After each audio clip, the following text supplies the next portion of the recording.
जय हिंद दोस्तों। Air force classes में आप सभी का स्वागत है। मैं केपी प्रजापति।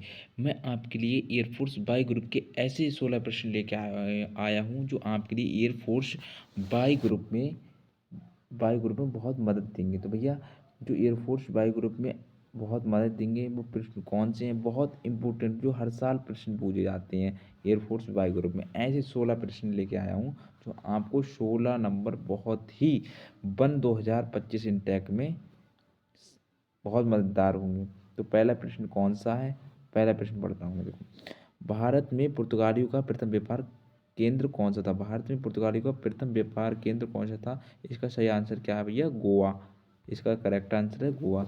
दूसरी प्रश्न की बात कर रहे हैं हम दोस्तों। किस पर्व वाले दिन 1883 में स्वामी दयानंद की मृत्यु हुई थी? किस पर्व वाले दिन सन 1883 में स्वामी दयानंद की मृत्यु हुई थी? दिवाली वाले दिन।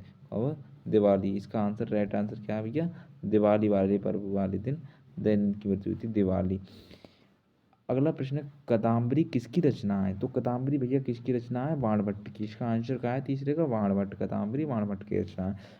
प्रश्न नंबर 4 है, भारत के किस राज्य में जनसंख्या घनत्व सबसे कम है? तो भारत के किस राज्य में जनसंख्या घनत्व है? अरुणाचल प्रदेश में। इसका राइट आंसर हो गया अरुणाचल प्रदेश। भाई हम बात कर रहे हैं अगले 5वें प्रश्न की। भैया 5वां प्रश्न कौन सा है? 5वें प्रश्न की बात कर रहे हैं हम आगे। तो 5वां प्रश्न है भैया, विश्व बैंक का मुख्यालय कहाँ है? विश्व बैंक का मुख्यालय कहाँ है? तो विश्व बैंक का मुख्यालय कहाँ है? वाशिंगटन में है। कहाँ पर? वाशिंगटन में। राइट आंसर वाशिंगटन हो गया। प्रश्न नंबर 6 है, पेंसिल की लीड किसकी बनी होती है? ग्रेफाइट की। आंसर इसका हो गया ग्रेफाइट। राइट आंसर हो गया। प्रश्न नंबर हम 7 की बात कर रहे हैं भाई, संविधान सभा की पहली बैठक कब हुई थी? तो संविधान सभा की जो पहली बैठक है वो 9 दिसंबर सन 1946 में हुई थी। कब हुई थी? 9 दिसंबर सन 1946 में हुई थी। वहीं हम बच्चों 8वें प्रश्न की बात कर लेते हैं कि 8वां प्रश्न क्या है हमारा, कि 8वें प्रश्न का जो करेक्ट आंसर है वो क्या है। 8वें प्रश्न की बात कर रहे हैं दोस्तों। ठीक है, बने रहिए अपने यूट्यूब चैनल पर। हमारे चैनल को लाइक और शेयर कमेंट करते रहिए। हम आपके लिए अच्छी से अच्छी वीडियो लाने का विचार करेंगे कि जो मतलब जैसा कि पेपर में आए वैसी वीडियो लाए हैं। अशोक के अधिकांश शिलालेख किस लिपि में लिखे हैं? तो अशोक के अधिकांश शिलालेख हैं वो कौन से? ब्राह्मणी लिपि में लिखे हैं। ब्राह्मणी लिपि में लिखे हैं। कौन से? ब्राह्मणी ब्राह्मणी लिपि में लिखे हैं। आगे हम बात कर रहे हैं, रिवर्स फ्लिक का संबंध किस खेल से है? रिवर्स फ्लिक का संबंध किस खेल से है? तो भैया किससे? हॉकी से। इसका राइट आंसर हो गया हॉकी। भाई हम आगे प्रश्न की बात कर रहे हैं, शुष्क सेल में क्या होता है? तो भैया शुष्क सेल होता है, उसमें क्या होता है? आगे प्रश्न, अमोनियम क्लोराइड क्या होता है? अमोनियम क्लोराइड होता है शुष्क सेल में। ठीक है, हम बात कर रहे हैं 11वें प्रश्न की, मानस अभ्यारण्य किस राज्य में है? ये बहुत इंपॉर्टेंट क्वेश्चन है, मानस अभ्यारण्य किस राज्य में?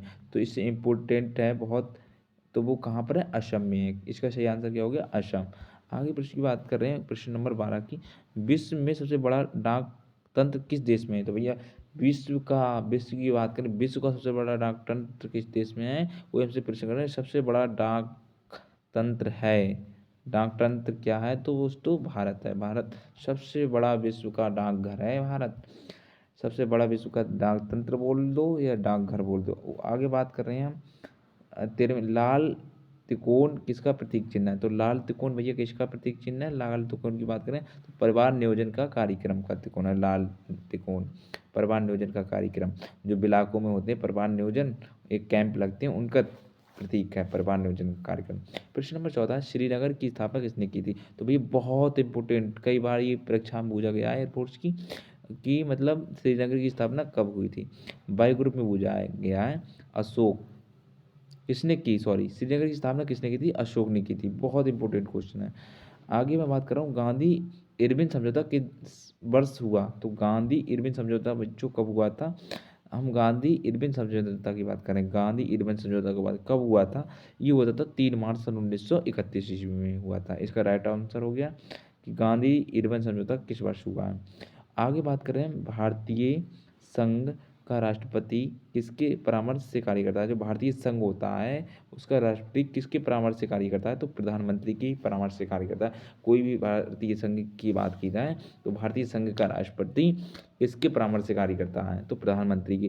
किसी भी देश का राष्ट्रपति किसी भी देश का राष्ट्रपति है वो प्रधानमंत्री के परामर्श से ही कार्य करता है। तो इसका राइट आंसर हो गया। तो बने रहिए अपने यूट्यूब चैनल पर, ऐसी वीडियो पाने के लिए मेरे चैनल को लाइक कीजिए और सब्सक्राइब करते रहिए। लाइक सब्सक्राइब जरूर करिए, ठीक है। जय हिंद दोस्तों। फिर एक नई वीडियो के साथ आपके साथ कल को साझा होऊंगा। बहुत बहुत धन्यवाद दोस्तों, अपनी तैयारी में लगे रहिए।